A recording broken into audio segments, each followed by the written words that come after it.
The hall was full of light, music, and laughter. Colorful alien guests from different planets filled the room. They wore shiny clothes and drank from tall glasses.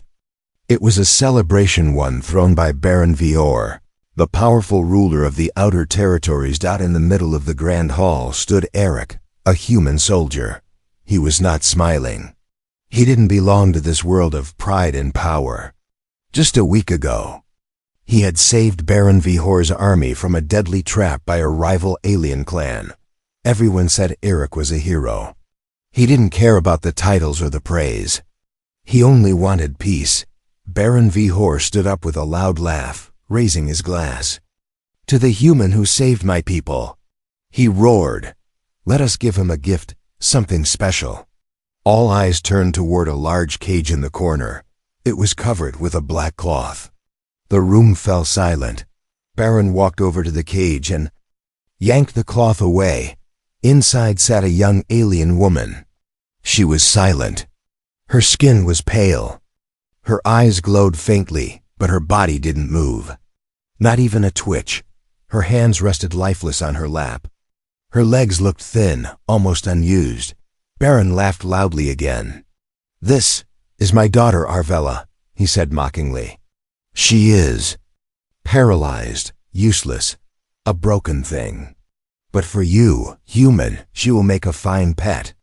The room burst into cruel laughter. Eric stepped closer, his eyes narrowing. She wasn't just a body. Her eyes, those bright glowing eyes, were wide open and locked on him. There was no madness in them. No emptiness. They were filled with pain and something more, awareness. "She understands," Eric whispered to himself. Baron clapped Eric on the shoulder. "Take her, you've earned her. A living trophy." But Eric didn't move right away. He looked around. No one seemed to care.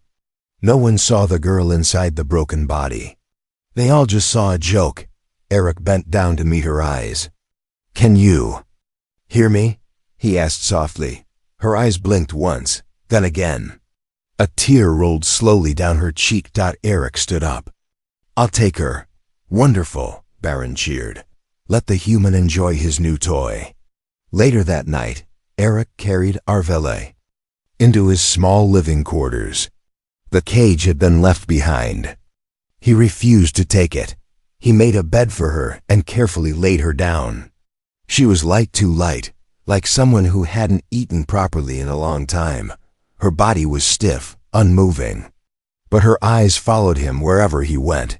He brought her water. Carefully he helped her drink a little by holding the cup to her lips. "I don't know what they did to you," he said gently, "but I can see it. You're still in there. You're still alive." She blinked once. "I'm Eric. I'm not like them. I won't treat you like a thing." She blinked again. Then her fingers switched barely, but it was real. Eric leaned in closer. "Do you want to get out of here? Do you want to live free?" One blink, then another. 2 blinks. Yes. His heart ached. She had been left to rot, given as a joke to make others laugh. But there was nothing funny about her pain, and nothing weak about the strength in her eyes. Eric moved a small table next to her bed and placed a light communicator on it. "Maybe I can help you talk," he whispered. "Even if you can't speak or move much, I'll find a way." She blinked again, slow, steady. He understood. She believed him. That night, Eric couldn't sleep. He sat beside her and watched her chest rise and fall with each soft breath. So many thoughts ran through his mind. Why would a father do this to his daughter? How long had she been trapped in silence? Was there any way to help her heal? And then a thought struck him like lightning. What if she wasn't born like this? What if someone did this to her? His blood ran cold. The way Baron Vihor laughed. The way the crowd treated her like trash. It didn't feel right. Eric looked at her again. Her eyes were still open. Still watching him, still waiting. He leaned closer. "Don't worry," he whispered. "Whatever they did to you, I'll find out. I'll fix it. I promise." This wasn't just a gift. This was a message. A cruel joke. But Eric was not laughing that he had just accepted a gift meant to humiliate him, but instead, he had found something far greater that he had found Vela, and she was not broken. She was forgotten. But not anymore. It was 2 a.m. when Eric woke up and realized she hadn't blinked for 5 minutes. He jumped from his chair, heart pounding. Had she stopped breathing? He rushed to her side. Arvela? She blinked once, slowly. And then again. He sighed with relief. You scared me, he said gently. You were staring so hard, I thought. He stopped. Her eyes. They weren't blank. They were focused. They were trying to speak. Eric leaned closer. Can you blink once for yes, twice for no? She blinked once. Double quotes yes, Eric whispered. You understand me. He swallowed hard. It wasn't just her body that was trapped, her voice, her thoughts. Her entire self was screaming behind those eyes. The next morning, Eric brought a small tablet device to her bedside. He showed her a screen with words, hungry, thirsty, tired. She blinked once at thirsty. Eric smiled. We're going to figure this out together. He made a simple system. If she wanted to say yes, she'd blink once. No twice. It was slow, but it worked. By afternoon, she had spoken more than anyone had let her in years. Eric learned a few things fast. Her name was truly Arvela. She could feel everything: pain, cold, heat, even the tears that ran down her cheeks. She wasn't born this way. When he asked, did someone do this to you? She blinked once. Yes. His jaw tightened. He wanted to ask who, but it would take too long to spell that out in blinks. And something told him it was dangerous too. No, too much. Too fast. Instead, he focused on her comfort. He cleaned her gently, brought her warm food, and used soft cloths to keep her body from getting sores. He played soft music in the background. And every night, she listened quietly, watching him. That evening, Eric walked into the local alien market to look for special medical tools. But when he mentioned Arvela's name to a trader, the man's face changed. You keep her? He said, voice low. You should have thrown that curse away. What do you mean? Eric asked. She's a mind witch. Or was, until her father locked her down. You didn't know? Eric's blood turned cold. What do you mean locked her down? The man leaned closer. They say she had too much power. Read minds, controlled people. They say she went mad. Or maybe just too strong. So he stopped. Doesn't matter. You're lucky she can't move. Eric left without another word. His mind was racing. Mind control? Reading thoughts? Was that real? When he returned to his small camp, he sat beside her bed, silent. She blinked. Once. Then, once again. He took her hand gently. I talked to someone today. About you. They said you had powers. Is it true? One blink. Yes. He nodded. They said your mind was dangerous. Is that true? One blink, then a pause, then 2 blinks. Yes. But not dangerous to you. Eric understood. You were strong. And someone feared that. She blinked once, slowly. Sadly, that night, something strange happened. Eric was dozing off beside her when a voice echoed inside his head. Eric. He sat up straight. What? Nothing. The room was quiet. Then, again. Don't be afraid. He looked at Arvela. Her eyes were glowing faintly. His heart raced. Was that you? She blinked once. She was speaking to him, not with her mouth, but with her mind. Eric felt a chill crawl up his spine, but not from fear, from awe. You're waking up, he whispered. She blinked again, and for the first time since they met, he saw a tiny, soft smile on her lips. In the distance, deep inside Baron Vihor's palace, a dark figure stepped into a hidden chamber. A soldier whispered to the Baron, the human still has her. Vihor didn't even look up. He'll get bored eventually, but there's a problem, the soldier said. She's showing signs of activity, blinking, Thought transfer. The Baron's eyes narrowed. Then it's time we remind him. She is not to awaken, ever. Back in the camp, Eric looked out the window at the stars. She's not broken, he whispered. She's trapped, and if I don't protect her, they'll come for her. He turned back to her. Her glowing eyes watched him, but they weren't just watching now, they were fighting. The birds outside froze mid-flight. The air around the camp turned heavy. Eric dropped his mug of hot tea. His ears heard nothing but inside his skull. A sharp, invisible scream sliced through his thoughts like lightning. He clutched his head and fell to his knees. Ah, what is this? And then it stopped. Eric looked up, gasping for breath. Arvella was lying still on her bed, but her eyes, they were glowing brighter than ever before. 5 minutes later, Eric sat beside her, trembling. You just screamed inside my head, he whispered. She blinked. Once. Yes. His heart pounded. She had spoken before, but this wasn't a whisper. It was a mental cry for help, loud, sharp, and filled with pain. A silent scream, finally, breaking through the chains around her mind. Eric took her hand gently. What are you trying to tell me, Arvella? She blinked slowly, then twice. Danger? He asked. One blink.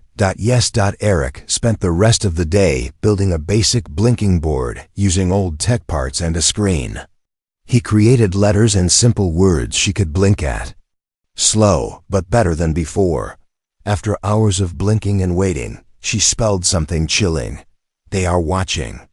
I was made silent, not sick. Eric sat back, shocked. You weren't paralyzed by accident. They did this to you. She blinked once, then added 2 more words. My father. That night, Eric opened his old military records and began searching for anything about Arvella's past. He found a classified report written years ago. Subject: Arvella Vihor, high-level telepath. Mental link detected with over 300 minds at once. Increasing instability suspected. Immediate lockdown ordered by Baron Vihor. Condition: untreatable. His blood ran cold. She wasn't sick, she was silenced. The next day, he took her outside for the first time. The breeze touched her skin. And for a moment, Arvella blinked rapidly. Was it joy or fear? Eric sat beside her and whispered, What else can you do? She blinked at a bird nearby.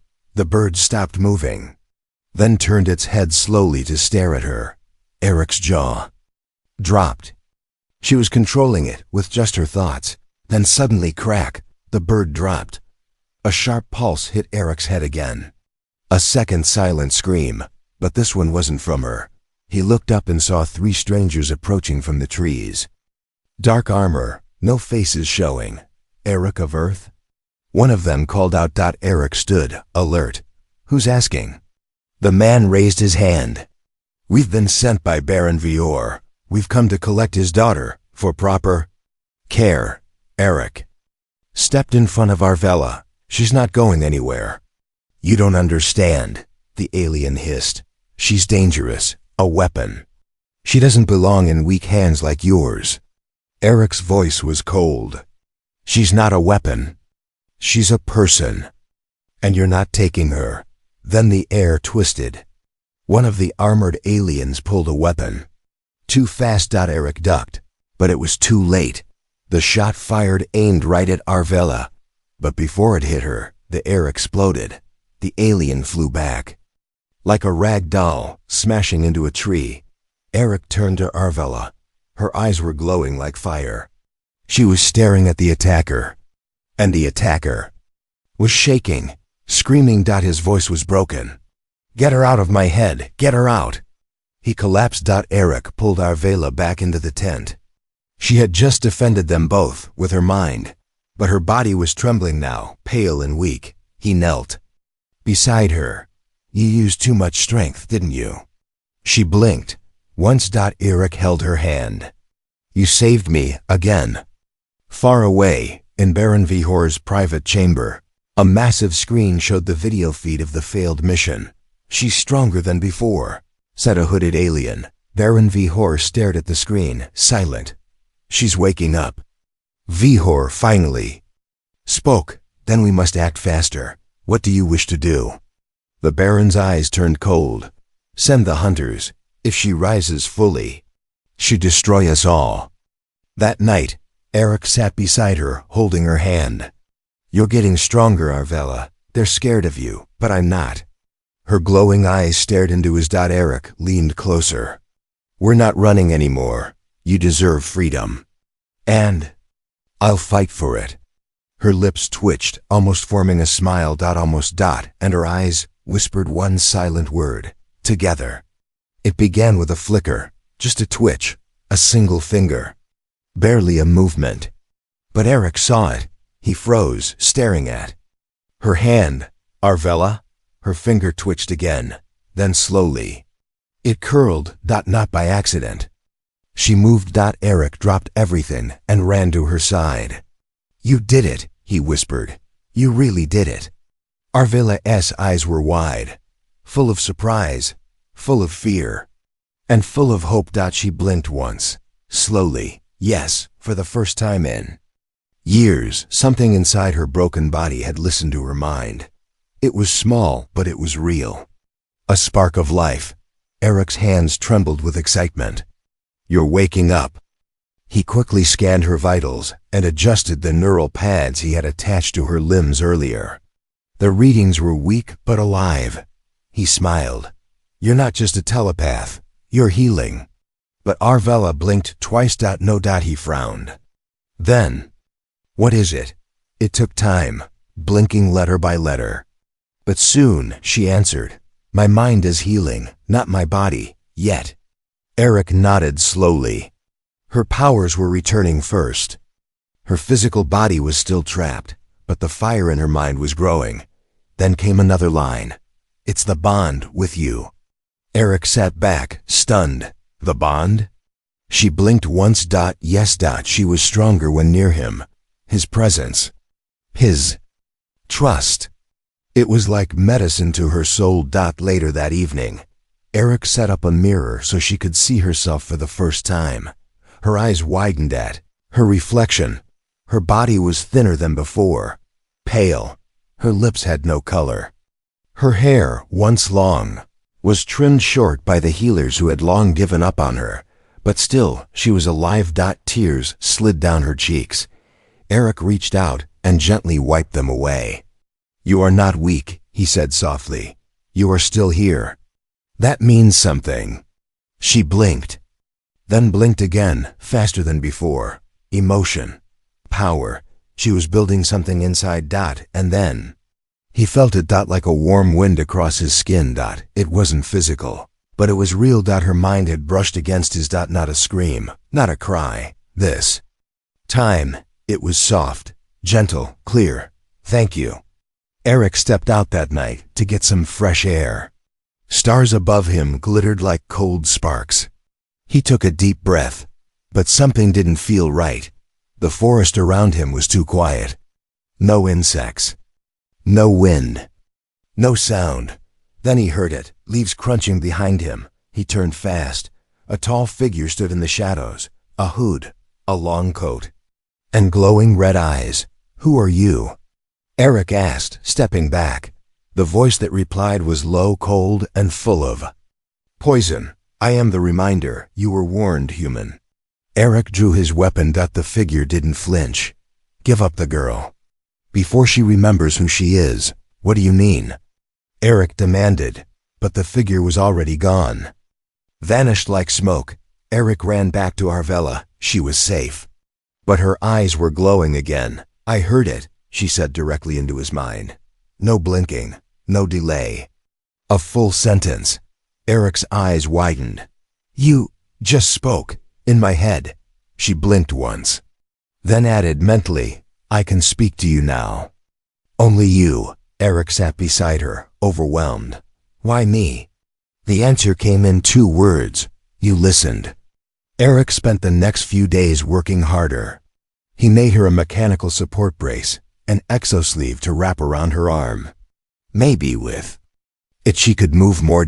He slid the brace onto her right arm and activated it. Try to lift, he said. Voice calm. She focused. Her brow tightened, and slowly, her arm moved, only a few inches. But it rose. Eric laughed with joy. You're doing it. Her eyes were glowing bright now. Like fire. That night as they rested, Arvella sent a final message into Eric's mind. They're coming for me. Eric nodded. Let them, she added. I won't run this time. I want to fight. Eric stood tall. Then we'll fight. Together, and for the first time. She smiled. It was faint, weak, but real. The spark had turned into a flame, and it would only grow stronger from here. The first sign wasn't a sound, it was silence. Not the peaceful kind. The forest around Eric's camp went still, unnaturally still. No wind, no birds, no insects. Even the air felt frozen. Eric looked up from the device he was fixing. Something was wrong. He stepped outside, scanning the trees. Then his eyes caught it, a shadow that didn't belong.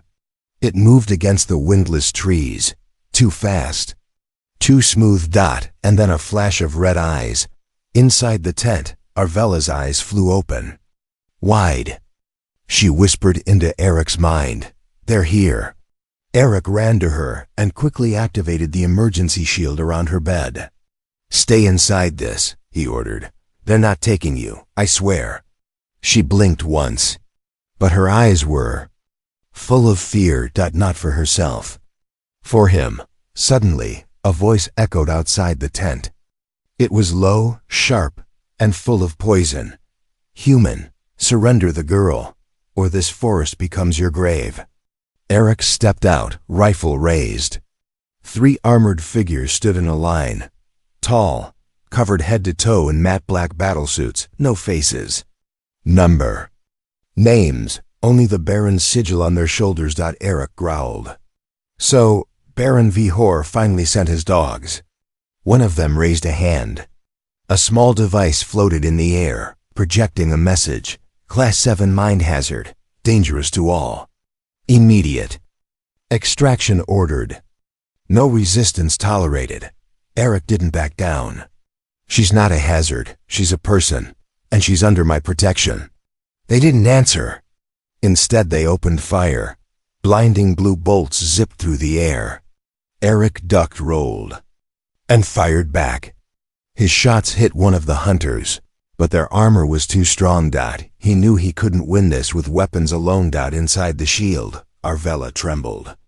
Her body still weak, her arms still barely able to move. But her mind was boiling. Let me help, she whispered into Eric's thoughts. No, he replied. You're not ready. If I don't, you'll die. I won't let them take you too. Outside, Eric took cover behind a fallen tree. One of the hunters jumped over it and aimed a pulse blade at his chest, but before it struck, the hunter screamed and dropped the weapon. He fell to his knees, clutching his helmet. She's inside. Get her out of my head. Get her out. His voice was raw with fear. Eric looked toward the tent. The shield was down, and Arvella was standing, barely, weak, shaking, but standing. Her legs were wrapped in a crude metal exoframe Eric had been working on in secret. It wasn't finished, but it held her up. Her eyes burned like twin suns. She raised one hand and the second hunter froze mid-step. Couldn't move. Couldn't breathe. Her voice echoed into all their minds. I am not your prisoner anymore. The third hunter panicked and turned his weapon on Eric. Before he could fire, the gun twisted in his hand and exploded. Eric shielded his face as sparks flew. When the smoke cleared, the hunters were gone, either unconscious or crawling away in fear. Eric ran to her. She fell forward, and he caught her just in time. You're not ready to stand yet, he said softly, holding her. She smiled weakly. I had to. Eric carried her back inside and laid her down gently. You saved me again. She blinked once, then whispered, They know now I'm awake. That night, far away in Baron Vihor's throne room, A dark figure knelt before the alien leader. "My lord, the girl has risen." Baron Vihor stood slowly, eyes dark with fear. "She wasn't supposed to survive," he hissed. The servant spoke again. "Shall we send the eliminators?" "No," the Baron said. "Send me something better." He turned toward a locked door, pressing his hand against it. Inside, something roared. Something not human. Not sane, something built to kill a telepath. At the camp, Eric was watching over Arvela as she slept. He gently whispered, "They're going to keep coming." Her eyes opened slowly. "Then let them. I won't run anymore." He took her hand. "Whatever they send, they'll find out the same truth." "What truth?" she asked. Eric smiled. "You're not weak. And I'm not alone. Together." The broken soldier and the forgotten daughter were becoming something new, and the galaxy was about to learn what happens when you try to silence a mind that refuses to die. She was dreaming again. But this time, she wasn't falling, she was flying. Not in the sky, but through minds, through memories, through pain, through screams that weren't hers. And at the center of it all was one voice, warm, steady, strong. Eric. He wasn't calling for help. He was calling her name. "Arvela, wake up." She gasped, eyes wide, body shaking. Eric was right there, holding her shoulders. "You were shaking in your sleep," he said softly. "Are you okay?" Arvela blinked, once, then once more. She had seen something in that dream. A memory locked away. She sent her voice into his mind. "I saw my past. I saw what he did to me." Eric stiffened. "Your father?" "Yes, he locked my power away, piece by piece, like caging a flame in ice." Her fingers twitched again, stronger this time. Then her arm moved. Without help, Eric's eyes lit up. "You moved on your own." She blinked once, then added, "I feel it, I'm changing." Over the next few days, everything began to accelerate. Eric helped her practice movement with the exosuit frame. At first, she could barely stand. Then, she took one shaky step, then another. Each movement felt like breaking a chain wrapped around her body. Her hands started to respond. She could lift a spoon. She could write her name. She even managed to drink water without help. Eric watched it all, amazed. "You're waking up, Arvela. Not just your mind. Your whole body." She sent a thought into his mind. "I want to see the stars, standing on my own feet." And so that night, he helped her walk outside. The wind touched her face. She looked up. The stars were bright, scattered like glowing seeds across the sky.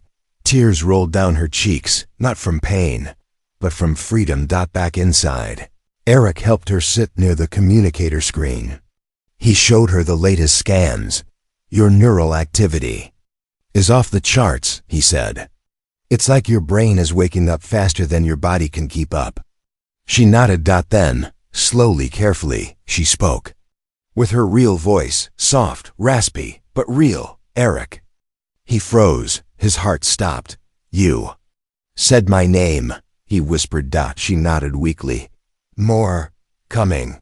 He held her hand and laughed. "I told you, you were never broken." Meanwhile, far away on a dead moon, Baron Vihor stood before a steel vault. Inside was a machine, tall, cold, covered in ancient armor. Not alive, but not dead either. The Baron turned to his scientist. "Release it." The scientist hesitated. "But my lord, it's unstable. If it senses her power, she's becoming too powerful," Vihor growled. "She has to be erased. Now." The scientist pressed a trembling finger to the control panel. The vault hissed open. A deep, metallic growl shook the room. The hunter of minds had awoken. Back at the camp, Eric noticed something strange on the scanner. A ripple, not energy, not heat. A psychic wave coming fast. Arvela felt it too. She grabbed Eric's hand. "I know what that is." "What?" She stared into the darkness. They've sent a killer that doesn't speak. It only listens and hunts what it hears inside your head. Eric's voice turned serious. Then we better stay quiet. No, she said. We don't run anymore. He looked at her. Her legs were still weak, her voice still soft, but her eyes, they were no longer afraid. The next morning, Arvella stood on her own. No support, no exo-suit, just strength. The first real strength of her own in years. Eric watched her, stunned. You're doing it, she smiled faintly. This is just the beginning. She raised one hand, and for the first time since she was paralyzed, she formed a psychic shield around the entire camp. Eric stepped closer. Arvella. What are you going to do now? She turned her glowing eyes toward the forest beyond. Finish what was started. And far off, in the shadows of the stars, the hunter moved silently. Its one goal: find the girl, hear her thoughts, crush her mind from the inside. But this time, it wouldn't be hunting a victim. It would be hunting a storm. A storm was building, but not in the sky.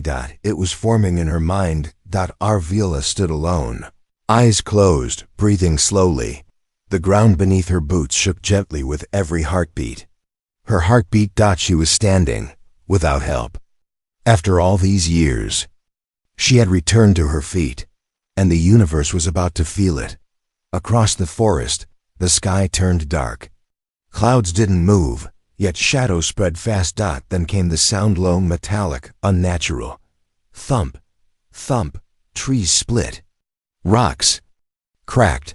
The hunter had arrived, 10 feet tall, covered in steel armor, no face, no voice. It was built to destroy only one kind of enemy, a telepath like Arvella. Eric grabbed his weapon. Get behind me. Arvella stepped forward. No, he turned. You can't fight that. I'm still healing. But I'm not helpless. Her eyes began to glow again, brighter than ever before. And then she spoke, not into his mind. Not with whispers, but out loud. I'm not broken anymore. The hunter moved fast, faster than any machine Eric had ever seen. It raised its arm, firing a psychic shockwave that turned trees to dust. Eric braced himself, but Arvella raised her hand. Boom. The shockwave hit her shield and shattered like glass. Her feet dug into the earth, but she didn't fall. The hunter roared and charged. Arvella didn't move until the last second. Then she vanished, reappeared behind it, her mind faster than light. She struck with thought, not fists. A wave of pure force hit the hunter's back. It stumbled, but turned fast, launching metal blades toward her. Eric screamed, "Look out!" She caught them with her mind. Held them midair, spun them around, then sent them flying straight back. Crash! The hunter hit the ground, sparks flying. But it wasn't done. It stood up again, damaged, but stronger than before. It activated its final weapon, a mind burn, a wave that crushed thoughts, collapsed memories, turned powerful telepaths into lost shells. Eric felt it too. His vision blurred. His mind burned. But Arvella didn't fall. She stepped forward. One thought, one word. Enough. And the world exploded. A psychic blast burst from her, brighter than lightning, louder than thunder, yet silent. The hunter's body shattered, its armor peeled off, its systems fried. It fell and didn't rise again. Silence followed, real silence, peaceful silence. Eric opened his eyes, coughing, dazed. Arvella was standing over him, hand stretched out. He took it. You did it, he said, voice shaking. She smiled. We did it. He looked around. What now? She stared into the horizon. I'm going back. To the palace? Eric asked. She nodded. To finish this, I won't hide anymore. 2 days later, the great hall of Baron Vihor shook as she entered. Alien nobles gasped. Soldiers raised weapons. Eric walked beside her. Baron Vihor stood up slowly. He laughed nervously. My daughter, you're alive. She nodded. More than ever. I see you've recovered. How touching. Now go back to your quiet room. And no. Her voice echoed through every mind in the room. She opened her palm and projected a memory into the air. Her memory. The truth. Everyone saw it. The injections. The machines. The chains her own father used to silence her. Gasps. Shouts. Disgust. Baron Vihor shouted. Lies! Arvella turned to the crowd. You feared my power, so you locked me in a cage. She pointed at Eric, but he saw my worth. When all of you laughed, he listened. Then she looked back at the Baron. I don't need revenge. I don't want your throne. But you will never silence anyone again. That day Baron Vihor was taken away in disgrace. Arvella was offered the title of High Counselor. She said only one thing. I'm not here to rule. I'm here to rebuild. Back at the edge of the galaxy, Eric stood beside her as she watched the stars. You're free now, he said. She looked at him. You freed me. Not with weapons, not with science, but with kindness. Eric smiled. So what's next? She took his hand. Whatever we choose. And together, they walked forward into a future she once thought she'd never live to see.